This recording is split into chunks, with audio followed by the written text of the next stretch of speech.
الحمد لله رب العالمين والصلاة والسلام على سيد المرسلين وعلى آله وصحابه أجمعين أما بعد فقال الله تعالى أعوذ بالله من الشيطان الرجيم بسم الله الرحمن الرحيم فقل للمؤمنات يغضضن من أبصارهن ويحفظن فروجهن.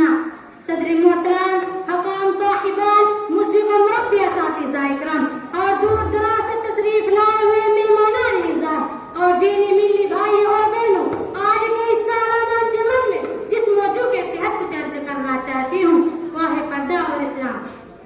میرے پیارے بھائیوں اور بہنوں، پردہ کے موضوع پر کچھ عرض کرنے سے قبل میں چاہتی ہوں کہ وضاحت کرتا کہ پردہ ہے کیا. پردہ دراصل اسلام کا عورتوں کو دیا گیا ایک تاکیدی حکم ہے. دراصل ایک مومنہ کا عزت و عصمت کا حفاظت کا بہترین ذریعہ ہے. اس کی پجاری کو نگاہوں سے بچنے کے لیے ڈال ہے. حقیقت یہ ہے کہ ایک عورت جب تک پردے میں ہے اور لانے کی مستحق ہے، اور جب وہی عورت بازار کی نمائش بن جائے تو پھر عورت نہیں رہ جاتی، کیونکہ عورت کے معنی یہ ہے جس کو چھپایا جائے. عربی میں شرمگاہ کو عورت کہتے ہیں. آج ہماری جو بہنیں کہتی ہیں کہ پردہ قدامت پسندی اور خلق پرستی کی علامت ہے، دراصل ان کے عقل پر پردہ پڑ گیا ہے اور فیشن کی چکاچوند میں سے قرآن مجید کا حکم یاد نہیں رہا.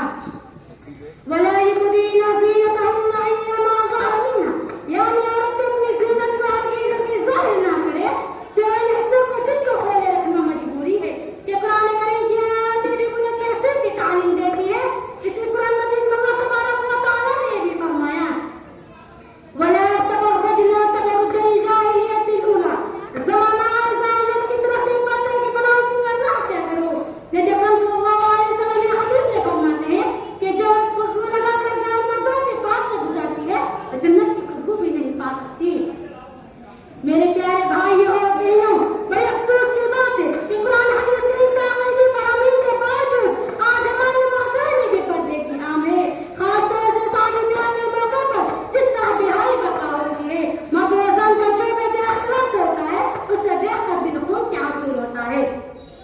کہ یہی تعلیم دی ہے ہمارے رسول صلی اللہ علیہ وسلم نے ہمیں کہ ہمیں حضرت فاطمہ زہرا رضی اللہ عنہا کا نام نہیں لینے کہا ہے، جن کا پردے کا اعلان تھا کہ انہوں نے اپنا جنازہ نام میں نکلنے کی وصیت کی تھی مبادا ان کی لاش پر کسی غیر مرد کی نگاہ پڑ جائے. میرے پیارے بھائیوں اور بہنوں، کہ ہمیں حضرت عائشہ صدیقہ رضی اللہ عنہا سے بڑی نسبت رکھنے کا حاصل ہے، جن کا حال یہ تھا کہ روزانہ قرآن مجید کی تلاوت کرتی تھی مگر کبھی ان کی آواز حضرت رسول باہر نہیں سنی گئی.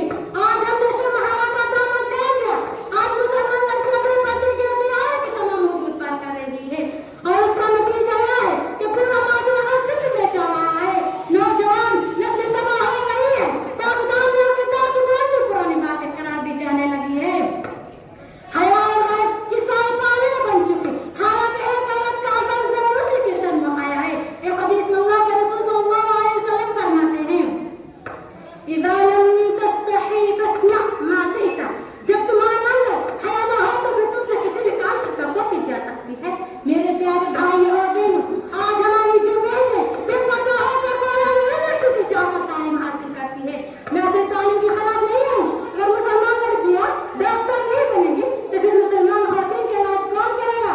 ٹیچر نہیں بنے گی تو مسلمان لڑکیوں کو پڑھائے گا کون؟ مگر تعلیم کرتی میں نے اسلامی حدود کی پابندی کر کے بھی تو حاصل کی جا سکتی ہے. حقیقت میں میری بہنوں، لڑکیوں اور لڑکیوں کا مخلوط تعلیم حاصل کرنا وہ بھی نوجوانی کی عمر میں دونوں طریقوں میں قاتل کی حیثیت رکھتا ہے.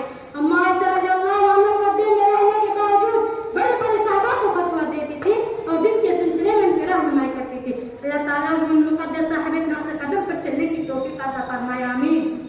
وآخر دعوانا الحمد للہ رب العالمین. السلام علیکم ورحمۃ اللہ وبرکاتہ.